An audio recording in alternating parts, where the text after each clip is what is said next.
Atmanamaste, dear listeners.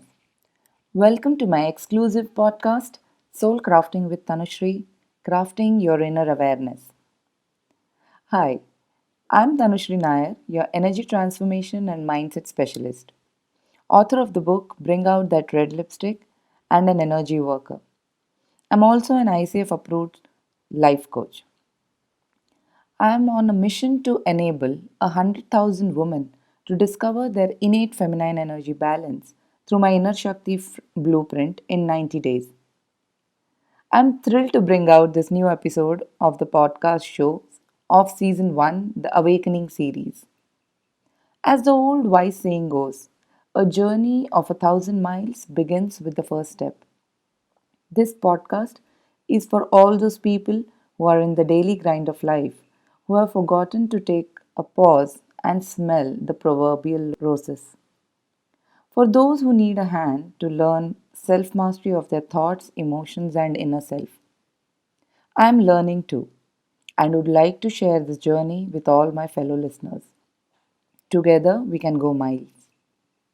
I'll be sharing and discussing with you how you can discover and maximize your inner awareness by balancing the subtle masculine and feminine energy within yourself through easy to practice meditations and lifestyle changes. I will also be inviting successful guests to share their inspiring stories and techniques of how they have converted their adversities to opportunities. This channel is for all those who are seeking an inside out transformation.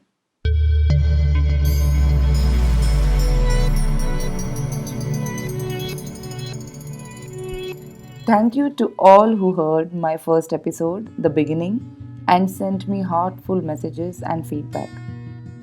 Yes, a lot of you related to my journey. Today I am going to share with you all about my book, Bring Out That Red Lipstick: How to Harness the Superpowers of Feminine Energies for Success, Harmony, and Well-being. Well, for those who are wondering what is this book all about, I have squeezed all my learnings and experiences in this book. It is a simple self help book, but if you practice every chapter and work with yourself deeply, you can avoid the pitfalls that I encountered in the past. Coming back, the book layout is divided it into three parts.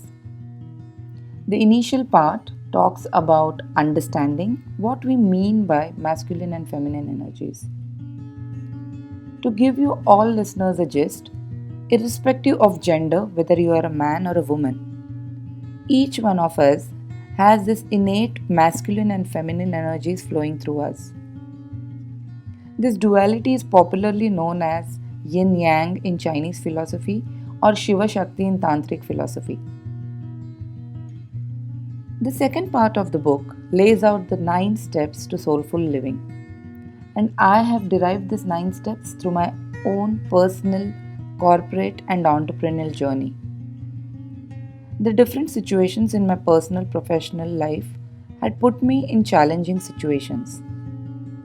I have shared my situations and places where I experienced the lack and excess of these Shiva Shakti energies, for my readers to relate how it affects our inner being.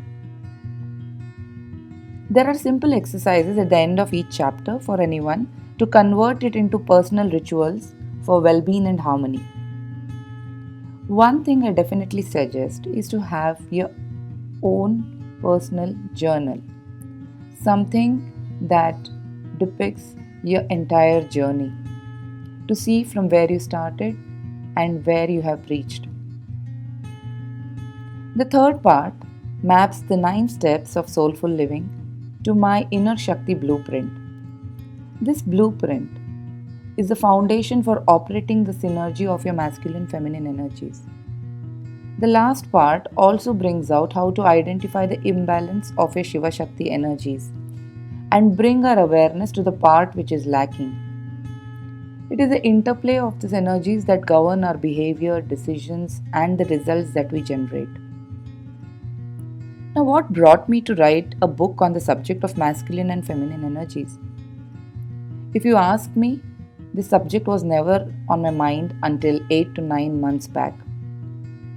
I'm certified in different meditation and energy healing modalities through almost a decade now. It never occurred to me until I decided to write a book. On what? I really did not know. But it was a seed sown in my mind. Around a year back, I was really in this state of deep restlessness about the next step I wanted to take. It was close to a decade of working in my entrepreneurial journey, Karashil, a denim upcycling initiative. I was itching to step out to work on something fresh and new, but had no idea which way to go.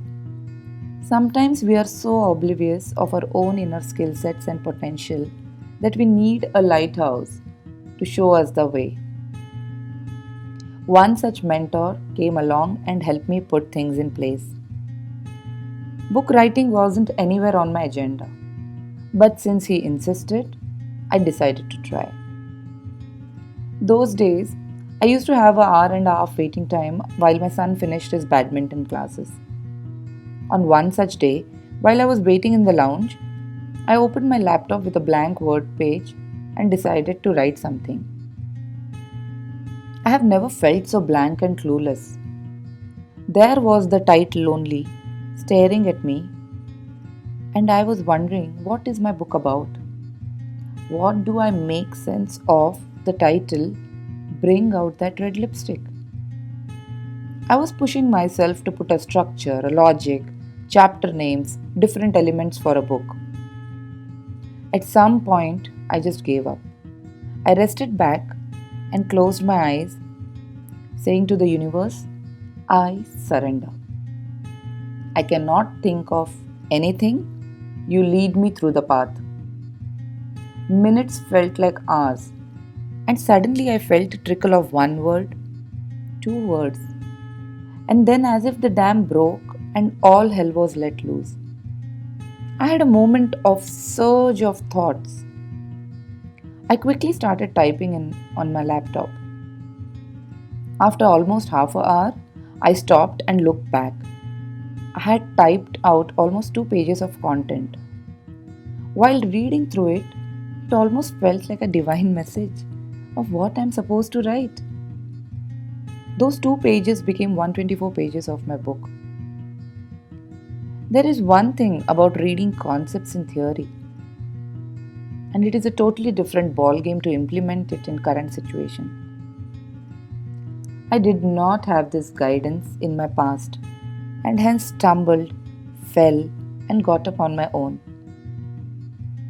My goal is that other women, mothers, daughters, wives, sisters, do not get stuck and learn it in the hard way.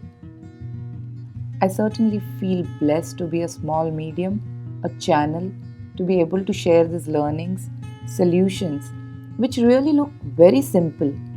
It kind of stares you in the face, but has a deep element and potential for transformation. Many of the steps that I provide as suggestions are my own experiments which worked successfully for me. And if I can do it, so can you too. I will read a small part from the book which I am choosing randomly right now. Let me see what the universe wants me to give you a message about from the book.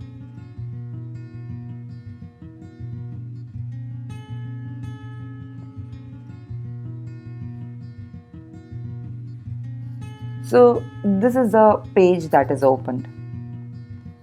After 10 years of juggling my job and home and having no personal time, I was bored when I quit my job. Being a workaholic, this felt like the end of the world.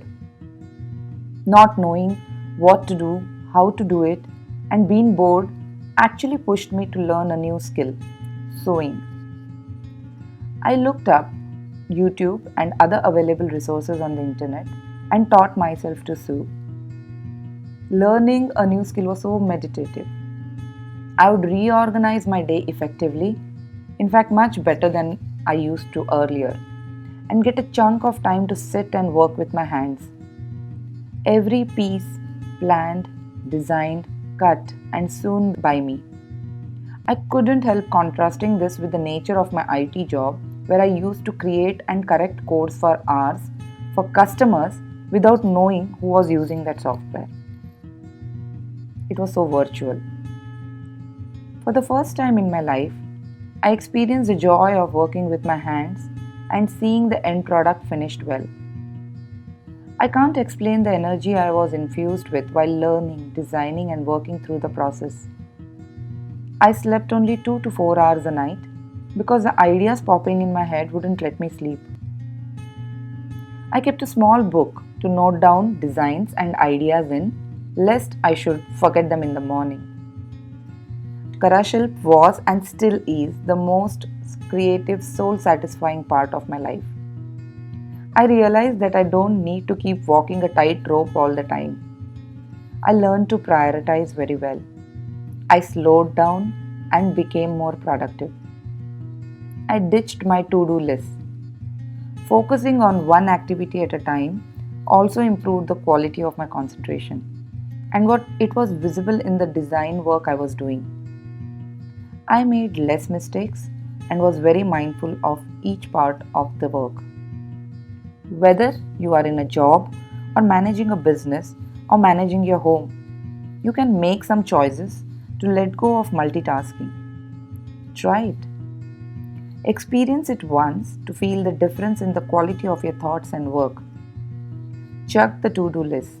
They seem too rigid, too long, and never ending. Bring in the can-do list. Go through the action items one by one through your day and do only as much as you can.